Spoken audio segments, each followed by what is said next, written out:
Okay, good afternoon, everybody. Welcome along to today's meeting, Monday, the 14th of October, prynawn da pawb, and welcome to our guests as well. We will go into the agendas in just a second. And can I also welcome Jill to her first scrutiny as well? Welcome, Jill. And we'll go through the agenda items. In just a second, as I said, just a reminder, even though I think I've only got Lawrence online, Lawrence is really au fait with all of the protocol regarding online and putting hands up, etc. So I won't reiterate that Lawrence will be totally au fait with that. What I will do is just remind colleagues in the chamber, if you wish to speak, then obviously, press that you wish to speak, and then I'll call you in then as you come up in a matter of order on my screen, if that's okay. Chair, can I just check that you can hear me okay? Yes, Lawrence, I can hear you loud and clear. Okay, thanks. Yeah, thank you. Okay, so we'll go to agenda item number 1 first of all, and that is apologies for absence. And we've noted that our colleagues Jeff, Karen, Jacob and Hannah, and we are going to record our colleague David Isaac, but David isn't quite sure if he is sitting on the scrutinies, but we'll record it anyway for him with regards to absences today. And then I'm just going to bring Jill in. Just to say, Chair, that I have to leave at 4:30. Very sorry. Okay. No problem at all. Okay, thanks, Jill. So we'll note that. Okay, the next item is declarations of interest. Can I just remind everybody of their duty to declare an interest? Just a bit of a light-hearted one. We should now all declare, those of us that have eaten the wonderful catering that we've just had, actually, and thoroughly enjoyed that before that report comes up, I have to say. But it was a great opportunity to enjoy it, taste it, and ask some questions. Okay. I can't see that any declarations have been noted, so therefore I'll move straight into item number 3, which is our school catering facilities report. And I'd like to welcome our colleagues Katie and Ferial as well to my right, along with Sue. There they are. And who's going to be taking this report? Yeah. Okay, so I'm going to provide an introduction. Chair. Okay, so our formerly my vice chair, Councillor Gareth Lewis, who's now Cabinet Member for Education, is going to take the report. So over to you, Gareth. Yeah, thank you, Chair. Members will see a report on the catering services was requested by members. And whilst the makeup of the scrutiny has changed, this remains an area which causes much discussion amongst councillors and school governors. Prior to this meeting, members had the opportunity to sample the selection of food on offer, rather delicious too, that the authority provides our children and young people, and also look at the current menus on offer. This report aims to provide members with information to help them understand the compliance regulations that catering services work with. It also considers how the service is aiming to manage food waste, which has been raised by members and head teachers. The background report into food waste was shared with members late, but hopefully there was enough time for members to digest the information and consider what elements they wish to scrutinise further. Welsh Government are planning to make changes to the current healthy eating regulations, and this report also considers what implications this may have for the service. Chair, can I ask any questions, please? Okay, thank you, Gareth. Okay, so I'll open it out to colleagues to see if there are any questions in relation to this report then, please. Paul, I'm going to come to you first. Thank you very much, Chair. My question is quite simple because the report seems to be fairly comprehensive. The report makes mention of a trial that's going to take place very early next year. Has that site been nominated? And what impact, if any, will it have on that site for that trial?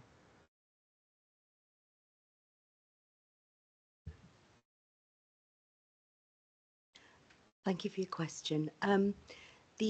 We went to a meeting last week before last actually, and the proposed changes were put to us, and we've decided that in order to provide equity and a better result, that we will be putting out the new proposed guidelines to all primary schools from January up until, I believe, the end of the consultation period, which will be June or July. That date hasn't actually been given to us by Welsh Government as yet. But in order to have a greater picture, we've decided to go with all schools and not just pick one or two. Okay, thank you very much for that. Thank you. Okay, Paul. Any other questions?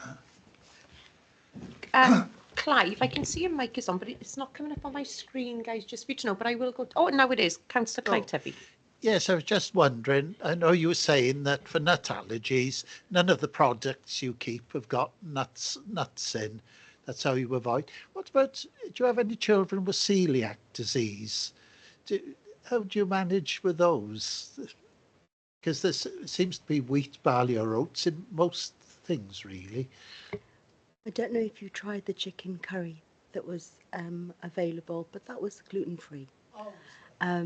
We have a special diets policy, a database, which we take very seriously, and we have an online database now where parents who wish to request a special diet, be that cultural, ethical, or of a medical practice, they will fill the form in with and support it with medical documentation where applicable, and we will provide the pupil with a suitable menu. And we try to keep that menu as close to the mainstream menu as possible. Thanks very much. Surprised you don't think of this sort of thing when you're at home, you know. Thanks. Thank you, Clive. I'm going to bring Laura. I'm going to bring Lawrence in next. Okay, thank you, Chair. Regarding the section 431 about food waste, there's a statement there where it says, despite overall positive SLA feedback, several schools reported concerns about food waste. Waste levels were high for certain items, and feedback from both students and head teachers highlighted the need for changes despite stakeholder involvement in the writing of the school menus. So I just want to ask is, why do you think then the student and head teacher involvement in the writing of the school menus was lacking, in that they still included items which resulted in high waste?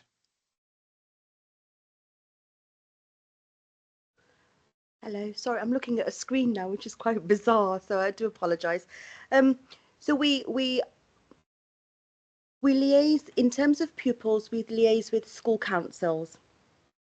It's sometimes quite challenging to involve ourselves with all school councils, not for the lack of trying, but also I don't believe sometimes that we have a full representation of all pupils within those school councils. Pupils will often say to you, oh, we want salad, and then you put salad on. Oh, I don't want salad now. You know, in terms of head teachers, we send the menu, once menus are written and approved by Welsh Government to be compliant by the eye, not analysed, we then send them to stakeholders, which are head teachers as well, and we await their feedback. And if that feedback is not received, then we can only assume that things are okay. So is it often the case you don't receive feedback? Very much so. And yet you do seem to receive comments regarding the cause of food wastage, don't you? Absolutely, yes. So I'm just trying to work out the two. If they don't tell you what they want, and yet they saying, if you like, what the wastage is, how do you sort of square those out? So we've just we did a food wastage trial a few months ago, which is what these results on the added document depict. We are also going to start, we're in the process of implementing a daily food wastage table where we will be able to monitor daily wastage in all primary schools and be able to add that up and then ascertain which foods are and are not popular. And we know that we're never going to be able to please every single pupil. We can't put nuggets and chips on every day, unfortunately, which is, again, you know, what pupils would like. So that's how we're going to monitor the waste and then move forward from there, with putting a menu together that, you know, is more popular as we go on in time. Okay. In 5.2.4 of your report, you're saying about the initiative successfully increased take-up of meals in the primary sector, reducing health inequalities, etc., during the academic year 23-24, and the daily average uptake of meals again increased rather to 61% overall. With the UPFSM take up at 64% and EFSM 67%. Well, do you agree these figures raise questions as to why there isn't greater take up from families stroke children for free meals? There are going to be some pupils that prefer a packed lunch or a sandwich, maybe because they go home and have a cooked hot meal. Some pupils will like to have their lunch very quickly and go out and play football. We find that to be a very, very common theme. Some pupils may not like the food. They're not used to eating hot food during a lunchtime. And, you know, our aim is to ensure that we have as high a take-up as possible. Can I come in as well there, Lawrence? I think one of the things that we want to do, and we've sort of talked to the catering service about, is have what you've missed, but what the others have had the opportunity to do, to have the tasting sessions at parents' meetings. But schools do need to let the catering service know well in advance, because a couple of schools have sort of rung up and said, "Oh, can we have it next week?" That's not going to work. We need the catering service need your time to be able to prepare this and do it, because I think if the parents can see what the members have seen today, they've got the opportunity to then to encourage their children to take up the free school meals.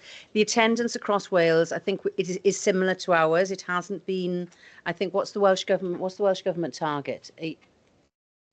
78% Welsh Government target are working towards. But I think we do need to do some encouragement with at parents' evenings, for parents to be able to support the children in, or to say, we're actually not having sandwiches today because there's a good meal on offer, and can actually take it through that way. So there's some work that some PR, I think, that we need to do to engage that. Schools need to work with us as well. May I also add to that is that in line with the healthy eating regulations, there are many foods that we are not able to provide. For example, chocolate and crisps, and those guidelines don't apply to packed lunches. And therefore there are many parents who feel that this is what their children would like. And we also have a lot of fussy eaters who simply have not tried the food. That's all that it is, that they've just not tried. So that there's lots of variables within those, and I just wanted to. Yeah, no, I understand that, and I go back because I've no doubt that the quality of the food is excellent. I've no doubt about that at all. But as you say, unfortunately, depending on the children, as you rightly said, they can be fussy. There's no doubt about that. And the problem is then, it sort of brings me on to this last thing I'll mention for now, unless there's fewer questions later, because it goes on to say about, again, under food waste, about section 533.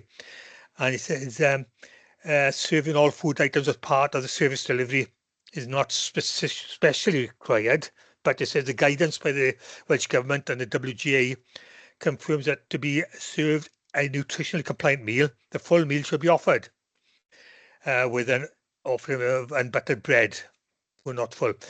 But again, what I'm saying is, say, what's the benefit of forcing, in inverted commas, a compliant meal if the children don't eat it, or ultimately only cherry pick what's on the plate? So you can put all of the wonderful things that you want on a plate. And I was given an example, actually. Somebody mentioned to me about salad. And I understand the salad is put into a container for the children, mixed salad. And what somebody said to me, if somebody doesn't like an item in that salad, the children won't touch it. Even though 3 out of 4 items they might like, they won't touch it because it's the fourth item is, if you like, contaminated in so many words, that item. So I know you've got a very tricky audience to deal with here, that's for sure. But it's not easy to answer. But this is what we are having to face, I'm afraid. So I don't know what your thoughts are on that. We have, we're very lucky in that we have an absolutely amazing team of ladies who work in, we have one gentleman, of ladies who work in the kitchens, and they all know their pupils so well. And I know that there are a number of cooks out there who will know their pupils and say, well, so-and-so doesn't like cucumber on their salad, and will do them a separate salad without the cucumber. Some schools, some kitchens even decide to do separate components and not mix the salad. And they have the autonomy to do that within their school. Oh, that's interesting. Sorry, that's interesting because I was led to believe that wasn't the case. Well, no, it is the case. As long as there are, 5 items of salad on a mixed salad day, that they fall within the rules. In terms of, we put every component on the plate in the hope that every child will maybe try a component that they may or may not like, but the menu is balanced and nutritionally analysed to include all components of the meal, but nobody ever is forced to eat anything that they don't want to eat. Okay, thank you very much. Thank you, Chair. You're welcome. Thank you, Lawrence. I'm going to come to Natalie next. Chair. So 5.212, oh, actually, first of all, sorry, thank you for the delicious food. I must say, it was fantastic. Thank you. So 5.212, a robust system is in place to support pupils with special dietary requirements. Am I right in thinking there isn't any sort of set guidance for pupils with ALN to support maybe ARFID, avoiding restrictive food intake or anything like that? So the special dietary requirements guidelines set by Welsh Government are quite vague, and they're open to a lot of interpretation. And I took it upon myself to include pupils that are autistic, have ASD, ARVID. We do have an ARVID pupil, and they are just as important as pupils who have a medically prescribed menu or an ethical or a cultural. So we take all of those on board, and we provide them with a menu. Sometimes we need to work with parents quite closely for them to be able to put together a menu that works. But we do include all of those pupils. Thank you. So I imagine from where you said that you schools can make things bespoke for certain children, they could maybe sort of put a child's lunch so that they don't have their foods touching. And absolutely. Lovely. We have separation plates. Yeah. As a standard practice, we serve our salad in a separate vessel, just so that it doesn't mix with hot food, because nobody likes That's right. a limp salad. So we do that as standard practice anyway, but we do have separation plates for those parents who request it.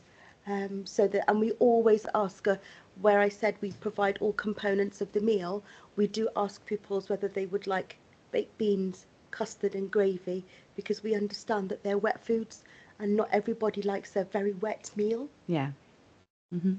Okay, thank you. And just seconding what Paul said, thank you for a very comprehensive report, because apart from that question, I couldn't think of anything else to ask. You're most welcome. Thank Thank you you. very much. Thank you, Natalie. Thank you. Claire. Thank you, Chair.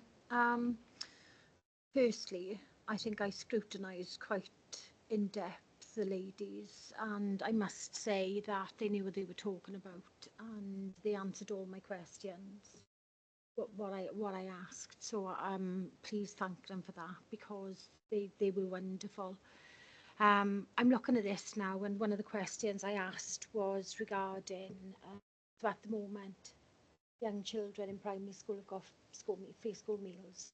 So have you found you found the wastage a lot easier to maintain because of that.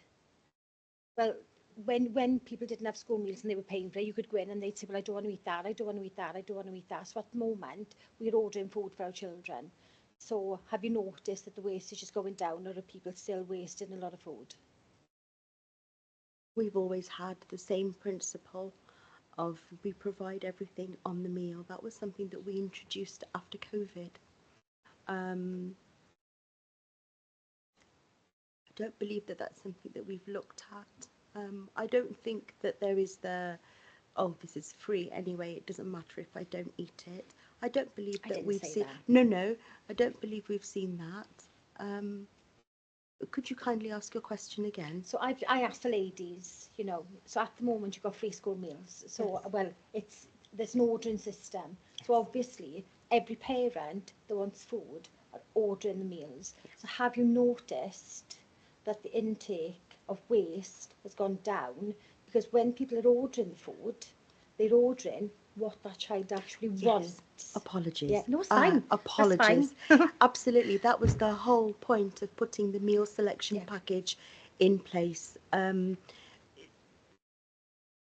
that parents know what their pupils are, what their children are having, or what they feel that they would like their children to have.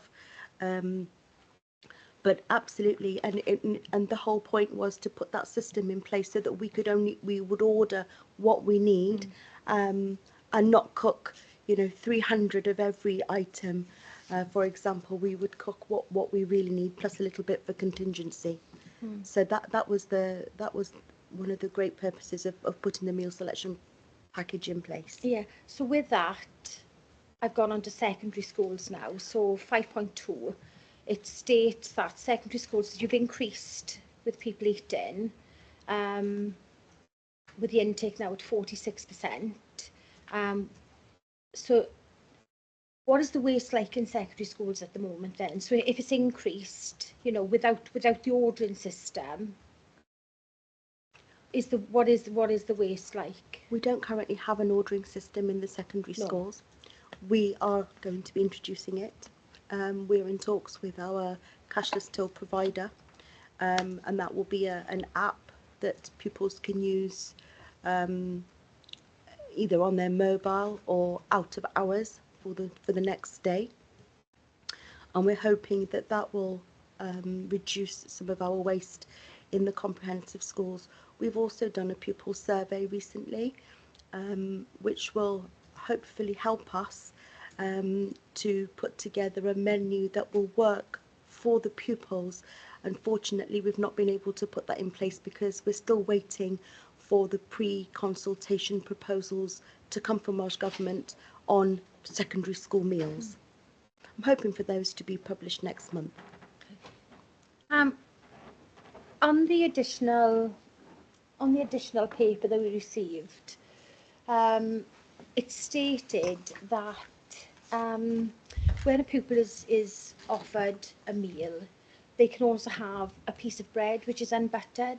So do you think, because I find that quite odd, if people are not taking up the bun or they're wasting the bun, why are we offering a piece of bread, and what is the wastage like on that piece of bread, please? Huge, to the value of £35,000 a year. Okay. But the bread is part of the guidelines, the Welsh Government guidelines, for pupils, because we have a standard portion. Yeah. So it's for those pupils who feel that they are still hungry, and it is stipulated very clearly on the guidelines it needs to be unbuttered bread, or a variety of breads. So we offer some pitta, but a dry pitta isn't that appealing. We offer a variety of breads as well, wholemeal, brown, white. The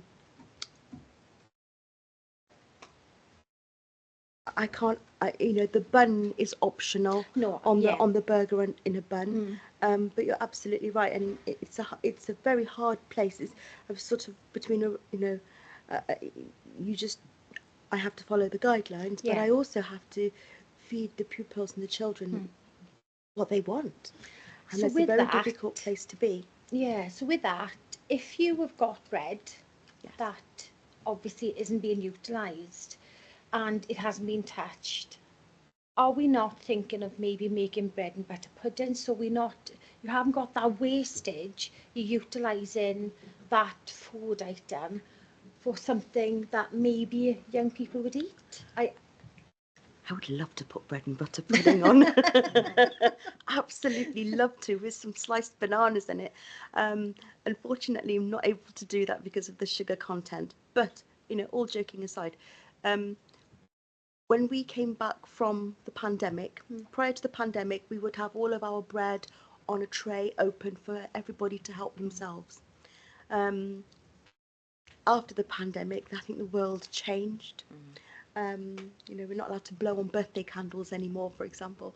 So we keep the bread in the wrapping. We ask the pupils, would you like bread? And then the cook will take the bread out. So we have absolute minimal wastage, unless the child then takes that slice of bread and puts it in the bin. So when from the hatch, we don't waste the bread. Thank you, Chair. Okay, thank you, Claire. I can't see that anybody else has indicated to ask a question, so we'll just move on to any comments or observations. And I'll just go to Paul first. I'd just like to confirm for Lawrence's sake that I have one of those fussy 14-year-old sons who goes into school each day with a packed lunch, which consists of a dry piece of bread and a packet of crisps, because he won't eat anything else. And every day, without fail, he returns home with this said dry bread and packet of crisps. And for the benefit of anybody who's connected to social services, he swims for Merthyr Swim Club and also then plays squash 7 days of a week. He's almost as tall as me and he's fit as a fiddle. He eats well for breakfast, he eats well when he comes home, but he won't look at anything else. He's just too busy, as indeed he tells me all his friends are. So I understand the challenges that you're up against, and I don't think whatever you put on lunchtime for him would suit him. But from the statistics that I've seen, then it's good to see that the take-up is improving and the wastage is beginning to be tackled then because of preferential treatment, or preferences, I should say, then, of the pupils themselves. Thank you. Thank you, Paul. Claire. Yeah, thank you. As you noticed out there, I am the fussy eater. I am the let's separate my food. But, when I looked at the board, I saw that the bolognese was separate, and I do understand that, but that's the one food that I wouldn't understand being separate. And I just found, like, my granddaughter's 3, she wouldn't think about mixing that food together, and she must probably wouldn't eat that food. So, if people are ordering food, couldn't they order, like, it together or separate or whatever? I don't know, but I just got to say it was very, very delicious. I wasn't expecting it because I walked in and I didn't like the smell, and I couldn't pinpoint why I didn't like the smell. So I tasted the food, and I have to say, I think the Merthyr pupils have got a fantastic range of food. And to hear you saying about, like, the chili con carne, which I would have enjoyed eating, coming off, and you offering a lasagna, I quite look forward to seeing the new menu that's going to be out in January. I would like to taste the new items that are going to be on there. I would like to do that and maybe go to a school. Well, I have put on the councillors' update meeting, I think, to please, Yeah. contact your head teacher, go and have a meal with the children. I'm Yeah. not saying the head teachers will like me for this, but you go down, have a look and choose the day you want to go, Claire. Thanks, Sue, because that was what you just did out there was amazing, and it's a shame that other councillors couldn't have come in and actually tasted. And I think a lot of the time when parents turn around and say, I don't like, they don't like that, because they don't like it. And I eat my eyes. I've never tasted a cherry, a cooked cherry. I've eaten fresh cherry, but I've never tasted a cooked cherry. And that was amazing, you know, and I just think thank everyone who was involved in doing it today, because you are doing an exceptional job. And I think to see that you are trying to stop the food wastage, and it was quite, when you just said about the app with secondary children, I can't wait to see that, because I do believe that that will lower the food waste that you've got for the secondary school. So congratulations, that was just lovely, and I look forward to January. So well done. Thank you very much. It is hard, but I've got to say I have an absolutely amazing team who work very hard, and we're all very passionate about our food, as you can see. So we are very lucky, and you know, our aim is to make sure that these children walk away and grow up with amazing memories of school dinners, because I think a lot of us don't have those memories, and that's the problem, isn't it? You know, it's no longer Teletubby custard and a lumpy mashed potato. So we try, but we are always open to suggestions and feedback. So thank you for today's opportunity. Thank you. Natalie? Son is a fussy eater, and particularly fussy at home, but actually I know which days he will and won't eat in school, because I've got the menu plan on the wall, so I can fill in parent pay dependent on which meals I know he has. So he has meals usually 4 days out of most weeks, if not 3. So for a fussy eater, to be eating that much food, thank you. It's lovely. Thank you. Thank you, Natalie. Clive? Yeah, I think one of the difficulties you have, when I'm at work, I can go to lunch any time between 12 and 2. And because you pay for each individual item at the till, there's very little waste in the hospital. I think with people buying the things, no doubt there's waste, left over on the counter. But if I miss breakfast, I'm at 12 o'clock, I'm there buying what I want. But if I have a good breakfast, I'll wait till 2 o'clock then. But unfortunately with you, the children have got it at a set time, and they may or may not be hungry, so it makes it more difficult for you, really. You know, some days the children probably eat everything, then other days, they may not be hungry. So you do have a very difficult job, really. We also have some children who have breakfast and then come to breakfast club and have then another breakfast. So that's always going to be a bit of a dampener on having lunch as well. So there's also that to consider.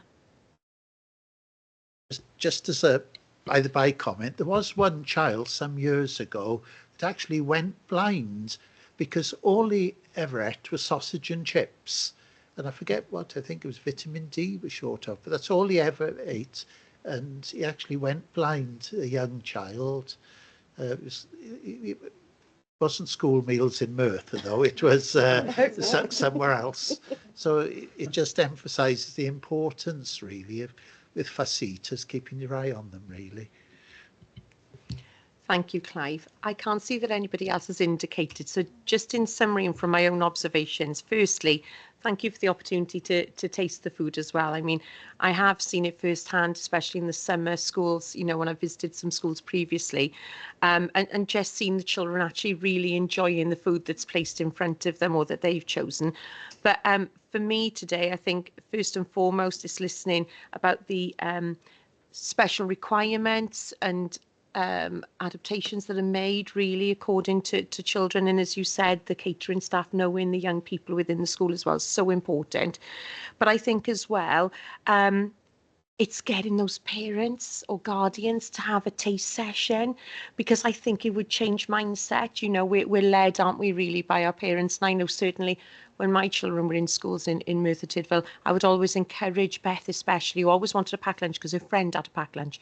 And I would encourage her, especially in the winter, to have a nice warm meal, because I knew, again, going back to your point, Clive, that it was well balanced, you know. But yes, I think I've learned a lot about one of my colleagues today.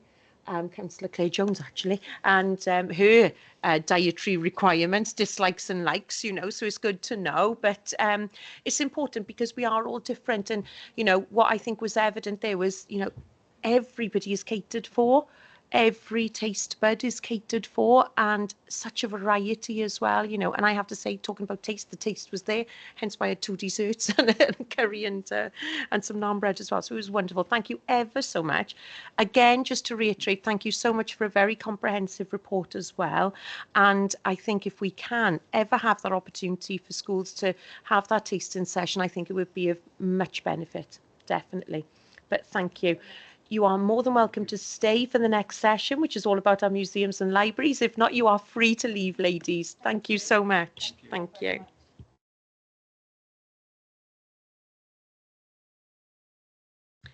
Okay. So I'm going to move on to agenda item number 4. Oh, Jill, you need to leave. There we are. Yeah, that's fine. I'm going to move on to agenda item number 4, and that is our libraries and museums. And obviously, welcome Kelly and Rhiannon into the chamber today for this particular scrutiny. And Gareth, are you taking this report as well? Yeah, thank you, Okay, Chair. I'll so just hand run over to through you. an introduction. The report, as you will have seen, is outlined on pages 13 to 55. The Museum Service and Library Service moved back under the Council control in May 2024, after nearly 9 years being managed by the Leisure Trust. Both services were placed within the Learning Directorate. This report considers how both services support schools and families as part of their work. More detailed reports will be presented to Council in December, including the current evaluation of library services, the library service against the library standards. Both services have worked well with schools, most recently at 4.5 in the report. The Museum Service has delivered a partnership programme with the Cyfarthfa Foundation and Merthyr Roots to support the forthcoming bicentennial celebrations for Cyfarthfa Castle. There is an error at 4.4, as the steering group on which the library is represented was actually set up in 2021, and the library service has been a key member since then, working closely with schools, the National Literacy Trust, and have been key delivery partners as part of the Summer Food and Fun Festival. Both services supported the stall at the recent National Eisteddfod in August, and Saturday's Diwrnod Siamai event and previous Siamai events and Welsh language Christmas fairs would not have been possible without the support of Rhiannon, who is here today from the Library Service. So diolch yn fawr I ti, Rhiannon. Thank you.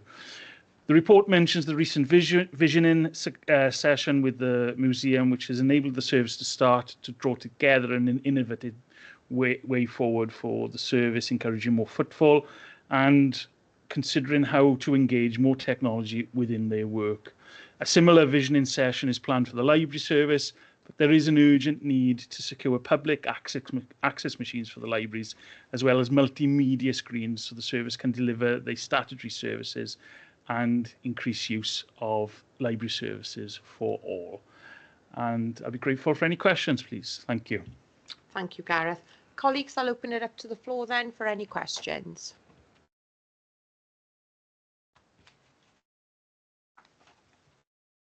Claire? We were handed these before the session started. So are these from yourselves? Yeah, they're from the museum service. Okay, so can I just say that these are dated, the family is dated 21st of the 8th, 2024, and the adult is dated 20th of the, is that the 8th and the 9th? I haven't got my glasses on, they're on my head, I do apologise, 2024. This is the first time I've seen these. So how are these being disseminated to the community if individuals don't go to the library, and to make people aware of what is going on, please? Well, they're from the museum service, and we've had them online as well for quite some time. Do you follow our social media pages? Or? No, I don't. Oh, so I right. wouldn't. So okay, so... I apologise. That's fine. Yeah, so I just brought them with me today. I just thought it'd be useful to give them out. But I'm the museum manager. I'm not the community officer. But yeah, we will obviously look more to marketing and distributing a bit more widely. They are also available in the park. If you actually go into the park and you actually see you see the signposts, they are available there. But as Kelly said, they are available on social media. You know, we obviously don't print out too many things because of the cost of things, but they are they are promoted. But if anybody's got any ideas of how to promote them wider without the cost of lots of publications of paper, I'm sure Kelly and the team and myself would be very, very grateful. Yeah, I've not seen these on social media. Right, okay. I haven't seen them on any platform with social media, which is such a shame because they, you know, that Paint Like Penry, absolutely, and my mother would have liked the paint and sip. But so if it's not, do you think perhaps our comms team, with us now coming back over from the trust to the council, start advertising this, because this is such a shame that it's not being advertised?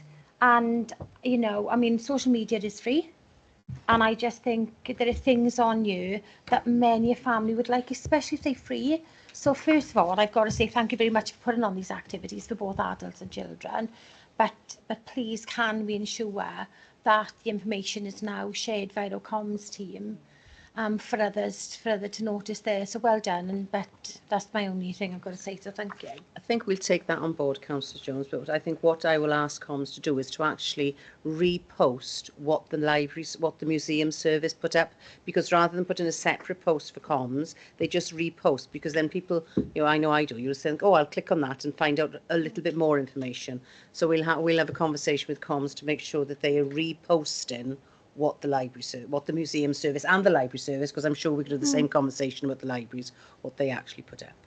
Yeah, so that would be good. Because like I wasn't aware that you even had a page, so that I feel quite ignorant there now. But yeah, that would be fantastic. So thank you. Okay, thank you, Claire. I'm going to come to Lawrence and then I'll come to Paul. Okay, thank you, Chair. I noticed in the report under section 5.5, you mentioned about a service level agreement with the community focused teams. I just wondered, could you explain what the purpose of that SLA is, please? So it's make sure we're working more widely with schools, because we haven't really had that access until we came back to education. I think Sue can probably explain more than I can. Yeah, I'll come in there, Kelly, because in all fairness, it was with the service level agreement with the community focus team, with the family engagement, so actually encourage families, because I think it's fair to say that, you know, the museum has a reasonable footfall, but it's the same parents, and actually what we want to do is to get more parents and to get different families at the museum. So the service level agreement is for the various community focused schools team to work with families to have some activities at the museum, which hopefully then will encourage more families to attend. So it's a family programme as opposed to a specific schools programme. There is a schools programme, which Kelly would probably be able to take more about, but this was for families, Lawrence, as opposed just for schools. Thank you. Right. The other thing was then, I suppose it's touching on what Sue just said, actually. I'm intrigued by the fact that you're saying there didn't seem to be this, how can I put it, community between the libraries. Oh, sorry. Go to the libraries now. Regarding the libraries, and I said the obvious benefits of the resources in the libraries and our aims for lifelong learning for people. Do you think then the relationship between the schools and the libraries is sufficient? No, it's probably not. We've tried really hard to work with the schools. I know the schools are always very, very busy. We've got very little staff in the library services as well to continue to chase schools if they don't reply to any emails or posts that we send out to them. But it is something we're working on, and hopefully, you know, we're on our way up. So we have started working more closely with a few of the schools, and hopefully more schools will take us up on our offers. So when you say that then, So you're basically saying, I understand that obviously you are limited with people, as you mentioned in the report, that then schools are not taking full advantage of possibly what is available? Definitely not taking full advantage.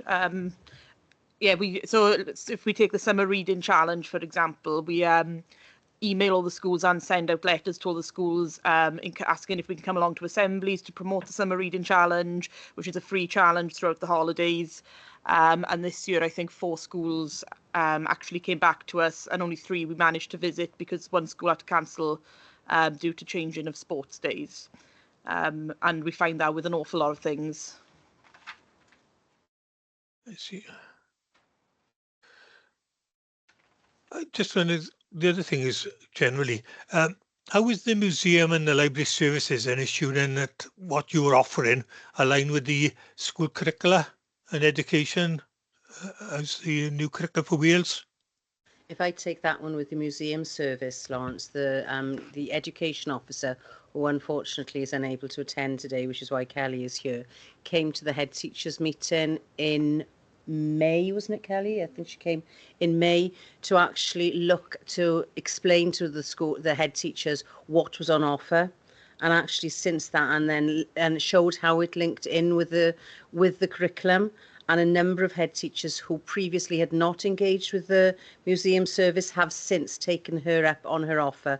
What she does do as well is not just because we know that budgets are tight, it's not just going to the museum for sessions, it's actually she will do outreach in schools. What I will say is, and I think it is in the report, that the offer for schools in Merthyr is cheaper than the offer for schools outside the local authority. That's one of the things we were quite keen to do, to encourage the use of the museum service to our schools. So there is a lower charge for our schools than there are for the schools outside the borough, because obviously we want our schools to benefit from what is in the borough. But she has come to the head teachers, and there's been more take up. We're trying to work with the secondary schools to see how they can link in with different subject areas as well. They're more, it's more challenging there, isn't it, with GCSEs and with particular challenges that secondary schools have got. But there's been a far greater take up following that session. I think is a conversation for Rhiannon and myself, as Rhiannon has said that the library service are not well staffed at the moment, but there are a couple of roles out, but we need to look at that and see how we can look to Rhiannon. She did come to head teachers, but it was during COVID, so it was online. So I think it's the need possibly for Rhiannon to come to a head teachers meeting in a similar way to Charlotte did, to actually promote the work of the library service to the schools. Thank you. Lastly then, since the museum and library services were moved back to the council in May 24, has there been measurable improvements in the delivery of the services compared to when they were under the trust? Speaking from my point of view, we've actually doubled our staff. We lost a lot of staff under the trust through efficiencies and the post not being filled. We've come back now. We've only just now in September, since the jobs went out, they've now all started. So we are actually able to deliver a wider service. And what Sue said about Charlotte, she would never have been able to do a lot of the outreach work because we just didn't have enough staff for her to go off site. She's been able to engage with schools such as Bedlin or Guntred Lewis that haven't been to the museum very often. I don't know if it's to do with the bus services or the costs, but for her to be able to go out to these schools, and also our community officer to go out to community groups, that's made a huge difference to who we're engaging with, that we couldn't have done 6 months ago, or even a couple of months ago actually, until we had further staff on site to be able to do all the rest of the operational, just open the doors.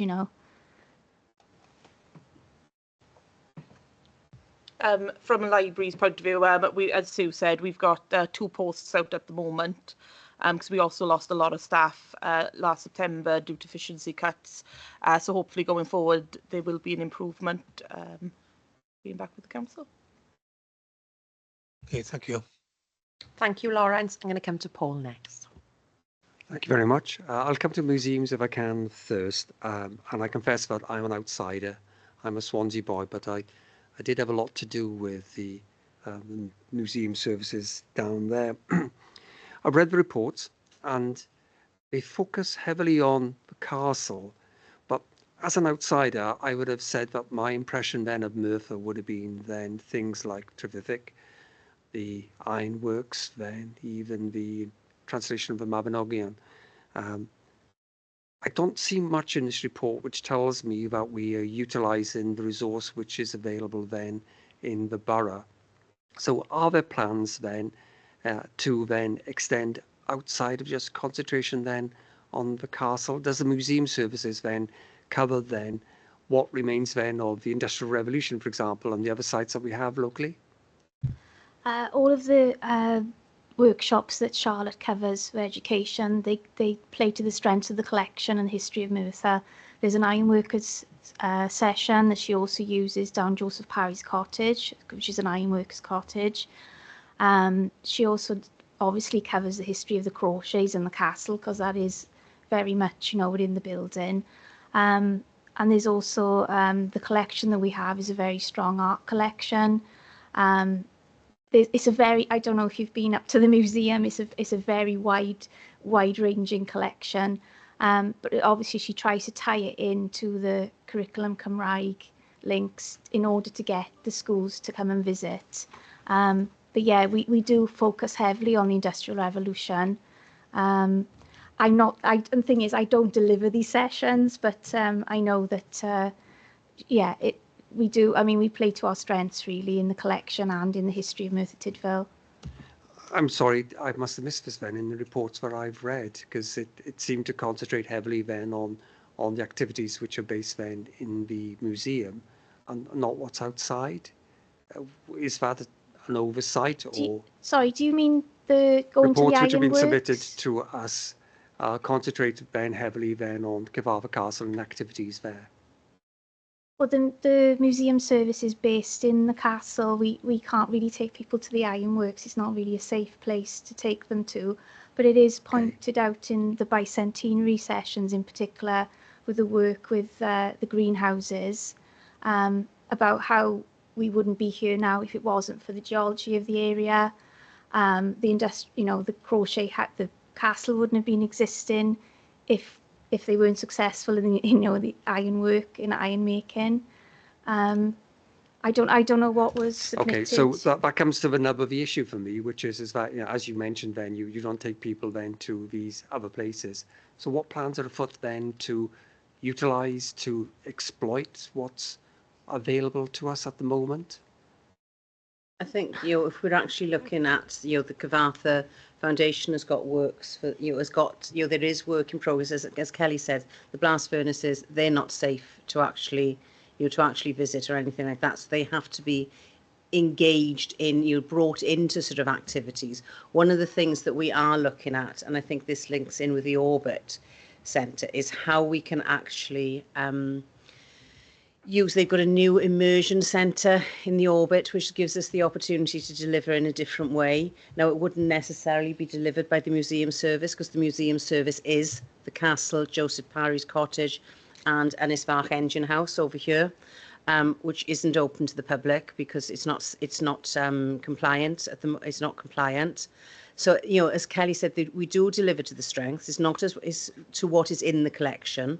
That is the main museum service, and we do deliver to Joseph Parry. So if you're looking at the engine house, actually the library service does a lot of work around, in that respect. Rhiannon, haven't they, some work around that sort of aspect and what they've done? So we have to use the resources that are at our fingertips. The resources at our fingertips are used very well within the museum service. At the moment, there aren't plans to expand it further because we've only just got the new staff in. But I think the visioning day that we had certainly looked at how we could take what is currently there wider to look at families and to look at how we could get it out in the borough more. So do I take it that there are germs of a plan then to make better use of what's out here in Merthyr? Yeah. Thank you. Can I come back then to schools usage? You raised the issue then of coming out then to see the schools. I'm a governor on 2 schools, and they both raised the issue then of costs of busing children then into the museum. Are there ways of being able then to expand then the what we would call it mobile services then to get into the schools more so? Well, whenever the teachers get in touch, we Charlotte, our education officer, tries to do a bespoke session, plays to what they want to do. We also have loan boxes that go out to the local schools. There's a charge for a week. They'd all cover in coal mining, iron working, World War I, World War II, whatever's in our collection that could be handled, and there's worksheets on how to use them, costume. So that's another way of getting out to schools, and then when they might want to come into the museum then. But yeah, the costs of travel has been very prohibitive for schools to get out to us on a daily, weekly, monthly basis. And the number of visits into the castle from schools is disappointing, isn't it? Have we reviewed the reasons why, other than costs? Is there something that we could do differently than perhaps then to encourage greater engagement? And I know, Sue, that there was the head teachers meeting in May, but clearly the penny hasn't dropped with some schools. What might be out there? I think as well, it's capacity. We have one education officer, and she's got to have time to prepare and do everything else. And we've just got the one large space for schools, which is also another room that's it's also in demand for workshops. We need more space, ironically, in the castle.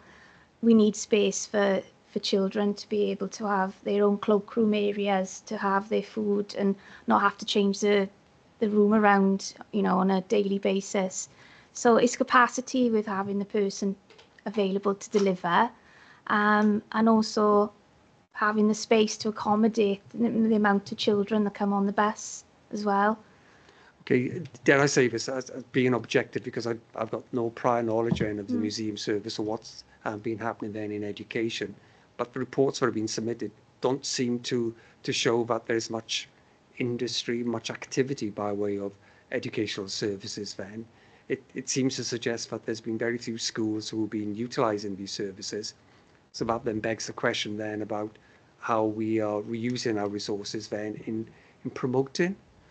And that might be because the reports are remiss in not recording what's happening, or it could be the other way around. But thank you. Can I pick up on that, Paul? Because I think if you look at the statistics that's in the appendix, that we've got over 2,000 children that have engaged, which 16 of them are the schools. I take on board that there are schools that haven't. Right, there have been 28 on-site school visits. We've only got 24 schools anyway. 13 loan boxes into schools, 18 outreach sessions, 4 sessions at Joseph Parry's cottage, and sessions at the Unit 5 collection. I think that's from April to September, bearing in mind that July and August there wouldn't have been visits because it was summer holidays. Point well so made. I think they've done, from my perspective, that's not a bad start considering we didn't go to the head teachers until May. Point well made. Accepted. Can I turn to the library service now, if I may? And I'm sorry if this sounds like it's an interrogation, but again, in your own words then, only 3 schools then engaged. Have we considered then how we can best entice then schools then to engage?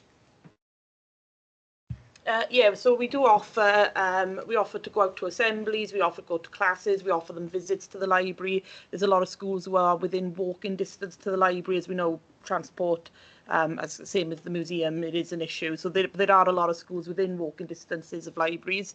Yeah, I don't know how else we can offer. We offer similar to the museum box loans, which are based on subjects. So there's a few schools who do take us up on that. So if they do in the tutors, say, we provide them with a load of book materials, for the age group they're working with on that subject, so we can do all that sort of things as well, which we deliver, and we go back and pick the books up, so they don't actually have to physically come to us, we can go to them. So yeah. Have you considered then trying to get to the parents, especially then for your summer activities then, because this has been raised then with me by one of the head teachers who said it would be good if we could try and win over the parents, because the parents don't even know then some of the services that you can provide, and it might not just hook then the children in, but the parents. Yeah, we have offered to go along to school fetes and everything, and we were invited to a school fete this year.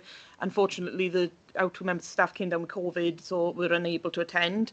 But there was only we're a very small team, and if we're booked somewhere else, we can't attend the school fetes as well. So it is a bit difficult that way. We are working with the new community focused schools now quite a lot as well, and we're going to their running parent sessions. They all call them something different, but they run parent clubs once a week essentially. So we've been to a lot of them in the South Cluster. So we've spoken to a few parents who attend those. So yeah, it's just a continuous thing. And just hopefully we'll be able to get to some more people. Thank you. Thanks. Thank you, Paul. Natalie. With the museums, first of all, I just want to say thank you. I visited the museum and I experienced Charlotte and Ben doing their bit with the schools with the year 4 back in the summer, and it was fantastic. My concern, I suppose, really is the costs. The fact that this is something that it's our history. It should be part of the curriculum. The children should be able to experience it. But it always comes with a cost, which in this case was having to bus the children back and forth. As a parent that was there to support the school and the children on the day, it was definitely money well spent. And I think what we experienced with the custard creams and the pineapples and the whole experience couldn't have been replicated the same if it had been done on the school site. So it needed to be at the museum. We needed to have that walk around the grounds. We needed to be on site, and it was a lovely experience. So thank you for that. My concern really is just over cost. How do we engage more people and put that out there more? And is there something, do you do anything where you can take some of it to the schools to actually encourage that relationship more with the schools and the museum? First of all, thank you, and it's really beneficial that you've seen the sessions. I'm not quite sure about where we are with costs, really. Obviously, we're in a deprived area, but we obviously have to cover the costs of the resources that we have, to be able to purchase all of the equipment and, what they do.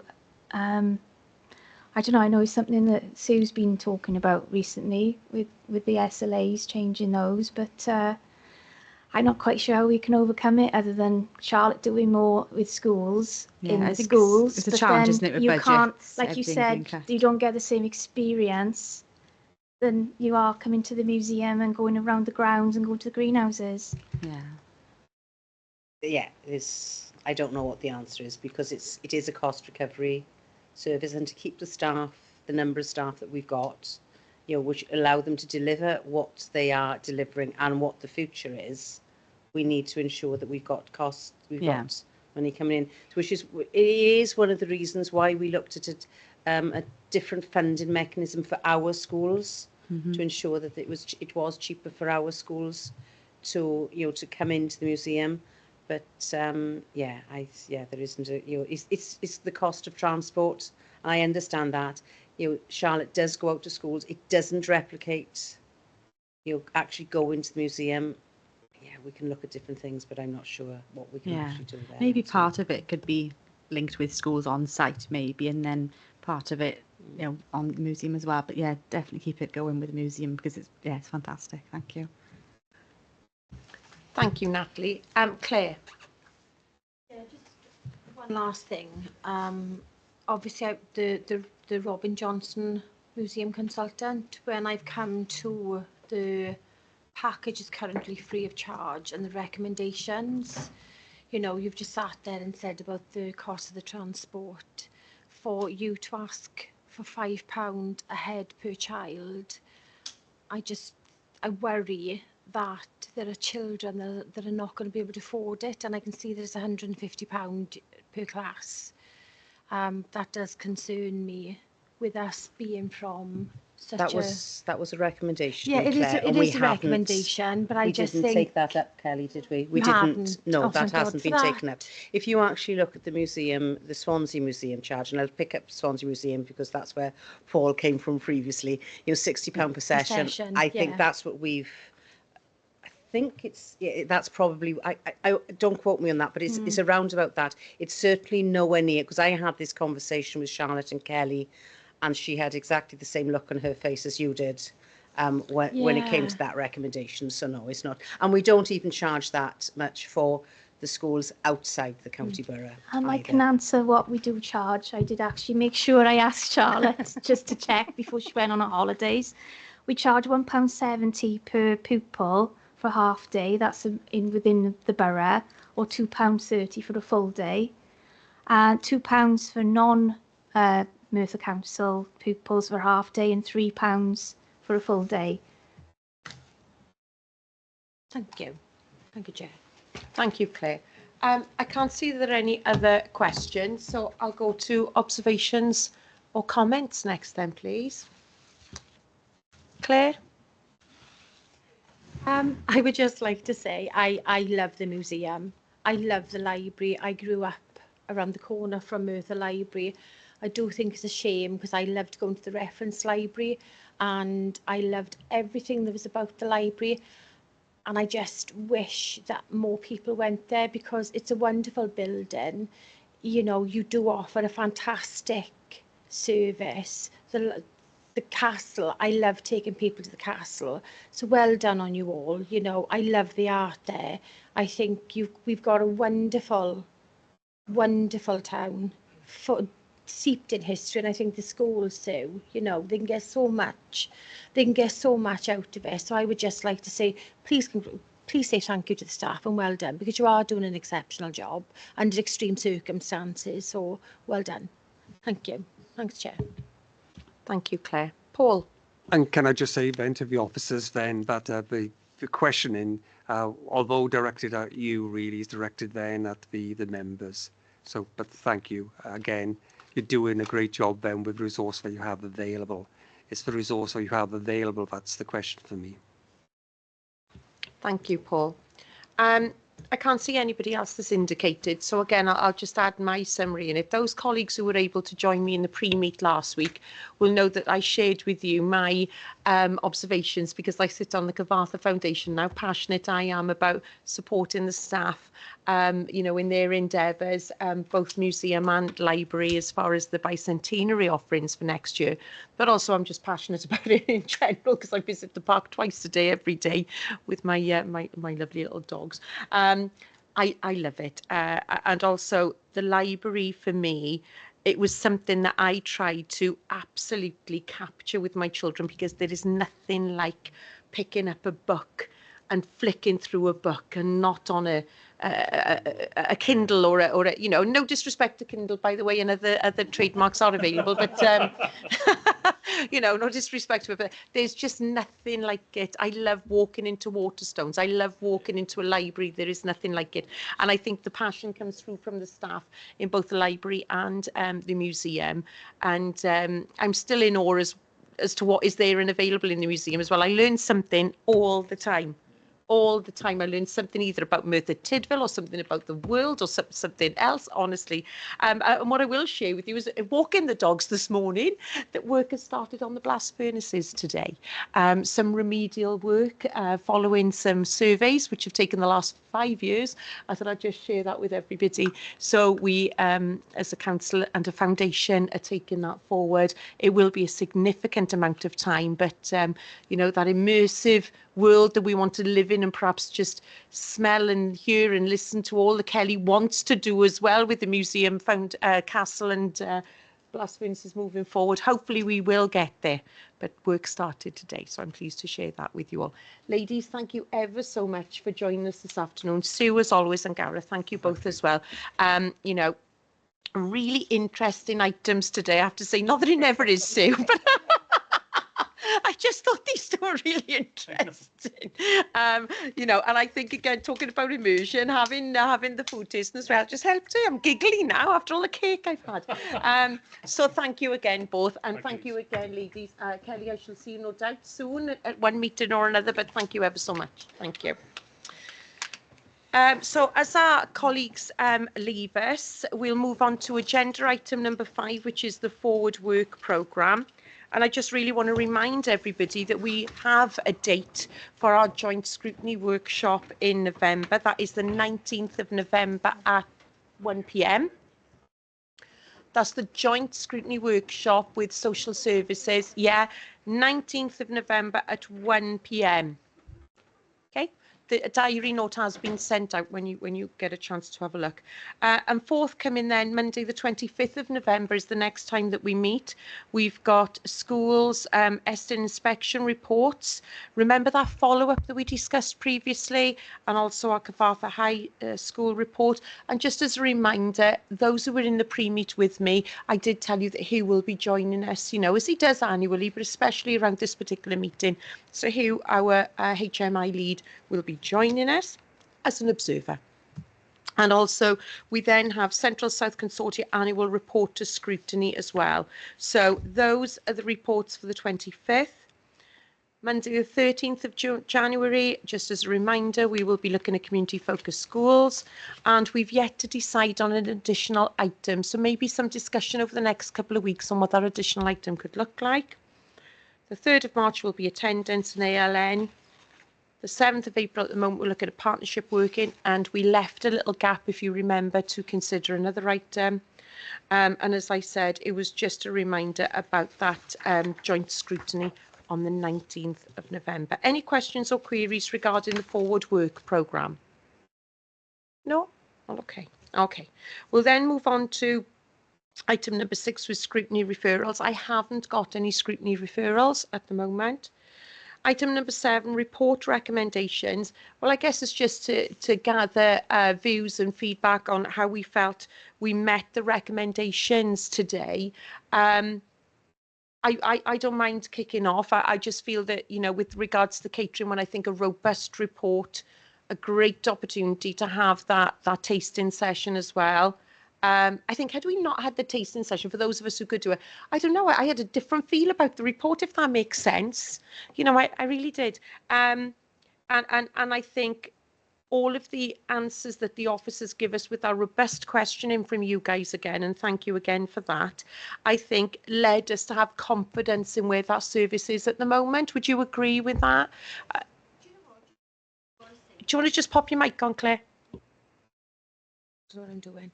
Thank you. I've got to say that I went in there. Obviously, I'm really fussy, and I think, I know, you know, I just think going in there, and now I know that my granddaughter's going into school, and what and the level of food that she's eating, because you do put an idea into your head about how school meals were when we were there, you know, and sometimes how bad, sometimes how good.